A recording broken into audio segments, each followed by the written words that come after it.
Behind me is Mother Mash. There's two of these in London, and they're a modern take on a classic East End pie and mash shop. Although I'm going to have the sausage and not the pie.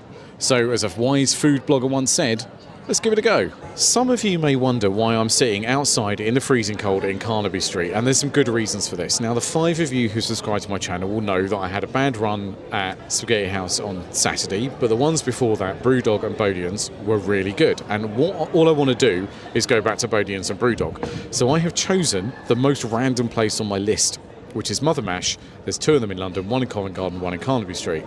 I never go to Carnaby Street. I've never been interested in Carnaby Street. I'm going to have a look around, see what else I'm interested in. Like, there's a Rosa's tie next to me. I've got the heater on here. It's quite bustling. It's quite busy. When Gary Eats did his review of Mother Mash, he sat outside as well, so I'm in good company, because as a wise food blogger once said, let's give it a go while he's sitting outside al fresco. I'll come to the ambience later when I'm summing up. It's just done up like a classic pie and mash shop. I'm going to try and get some B-roll of it because it's so interesting. I've got the menu. Let's really quickly go through the menu because I am cold. The way that this place works is it's called Mother Mash. So the mash is first. You can choose the mash, choose the main, choose the gravy, or you can have a pie. So the main is sausages or pies. They have some specials, which I actually can't see. The mash is classic, cheesy mustard, champ, horseradish, sweet potato, bubble and squeak. I'm a bit weird about cheesy flavoured things in that I will happily eat cheesy flavoured things as long as I don't know it's in there. It makes it difficult for me to order the cheesy mash. I suspect it's nice. The mustard sounds really good. I might see if I can get a half and half. Just going to get them a staff of service if they do customise like that. The sausages, Cumberland, pork and chilli, London Smoky, a chicken one called Mother Plucker, vegetable and herb, cheddar and spinach for the vegetarian option. They've got pies as well. Kind of would like to get both. The gravy, got traditional chicken gravy, onion gravy, farmer's gravy, liquor, which is parsley apparently, I didn't know that, which is why it's green I suppose, and veggie. So that's seasonal vegetables, tomato puree and horseradish as like a quote-unquote gravy. That sounds really interesting. Lots of side dishes.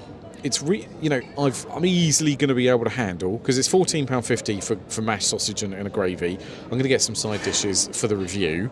I've got a Diet Coke, so I've landed it within my £20 entree and a Diet Coke thing, which is really unusual, especially if you've been doing. There are people behind me smoking. That's not the place's problem. So I'm going to wave. It's completely empty in there now. I could have sat inside, but I've committed. Yeah, I'm going to order, and let's give it a go. The food has come out really fast. So I did ask if I could do like the mash, which was half cheesy, half, and the person was like, no, they can't do that. And I'm a little bit difficult about stuff like this. Kind of like, look, customer is always right, and that's a taste, right? I kind of want that. So it's been presented very, very basic, very plain style. The gravy, probably try and get a bit of a zoom in of this. It's interesting colour, interesting texture. The mash looks good. The veg, the sides look good. Again, presented really plainly. What I'm going to do is I'm going to load this up a little bit and create more of a kind of a mix. Let's see how we do with that. All right, so I'm going to mix up the gravy, some of the red cabbage, some of the potato, and see what it's like.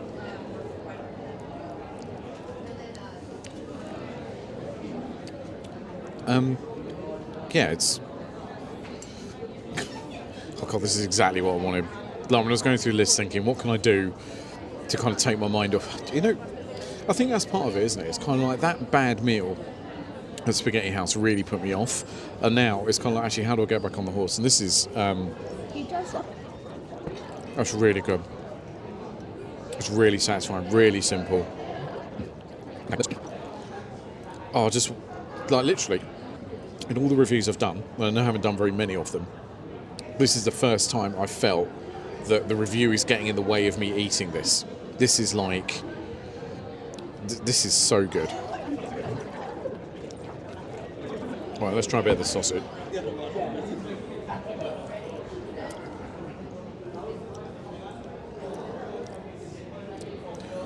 Yeah, it's really good. It's cooked really nicely, flavoured beautifully.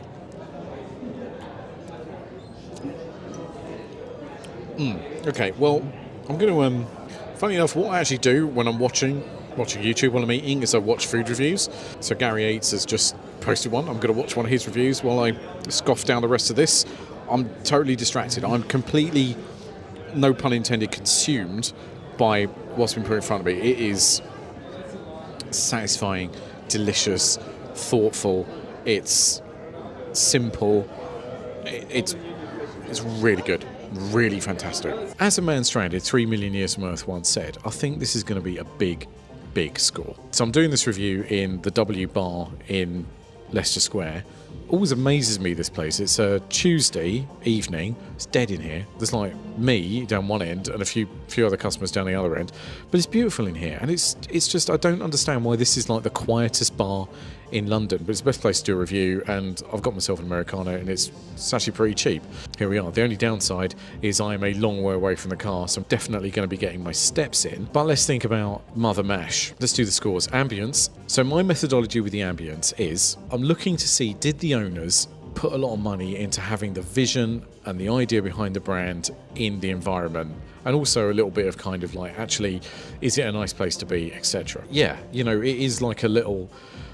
I didn't get any B-roll. The problem with getting B-roll is it's busy, and you know there's people in there, and I can't take video when they're there, and I don't want to do reviews when it's quiet. I want to go when they would normally be serving food and it's normally busy, right? But it's like a classic East End pie and mash shop. It's been really thoughtfully done. It's beautiful. They've obviously, I don't actually think they spent much money on it. I think they've just marshaled the funds that they had to do a really nice job. By my scoring, 3 being, did they go to a fit-out company and say, just give me a basic job? 4 being that they spent a bit of money and time doing what they were going to do. I'm really anxious about scoring them 4.5 for everything, because that's a huge score. And is it really that special? It's really nice in there, and it's quite... I don't really review stuff with the idea of what it'd be like to kind of be dating, taking someone there for a date, but it's kind of like, if you are a sort of person who enjoys that experience and you took someone there and they also loved it, you know that's your person. It's really quite special in there. I'm going to have to score it 4.5 because I keep saying it was special. The service, the person who was looking after me, I thought she owned the place, and I asked... She didn't settle the bill in the end, one of her colleagues did. And I asked them, is that the owner? And they were like, no, she's just a regular member of staff. And it's like, okay, to get that level of service out of a regular member of staff, that's fantastic. I felt really looked after. She really cared about what was going on. The food was quick. Yeah, that's 4.5 as well. That was really good. The food... as I say, I've only done 9 of these reviews, but it's the only time I was thinking, I've got to do the review, rather than just enjoying the meal. It really did take me away from what I was doing. Gravy was fantastic. I think it was a bit odd that the onion gravy didn't have any actual onion in it. The sausages were a little bit not as firm as I would have liked, but the ingredients were nice. It was a nicely made sausage. The gravy was nice, had lots of flavour. The mash was nice. The texture was great. The red cabbage was really good. The green beans... let it down a little bit. Would you need the sides? I think the red cabbage you'd actually need. The green beans I don't think you do. But they had loads of other options on there. I think the food, I'm going to give it, I don't think it's 4.5 for the food. It worked really well. That's an interesting idea. It worked really well for me. Would it work for everyone? I'm going to give the food 4.2. I don't think it was 4.5. It was better than a 4. And it definitely wasn't a 3, so let's do 4.2 for that. Pricing, interesting one. Now I'm a little bit, because I think in Gary Eats' review, which I only watched yesterday, and I don't normally watch a review beforehand, he had a little bit of a problem with the price, and I think it's biasing me a little bit. So that was £14.50 for 2 sausages, some mash, and some gravy. That's what you'd pay for an entree minimum in most places, and it was really, I think the mash... I could have done with a little bit more mash. The sausages, I think, were fine. You could get another sausage for only £1.50.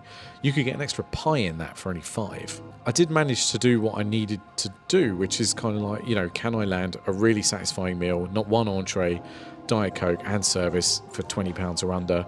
And I did. It came to about £24 with the sides. I'm going to have to do it 4.5. I really am. I think it was, and that is like... If you've seen any other reviews on your channel, you know that's a massive score. I even said to some people that were looking at the menu before as I was leaving and they were thinking about coming in, I even said to them, it's fantastic. I think, so that's going to give them 4.3, which is, at this point, the biggest score of the channel, and a massive score, way above average, really satisfying.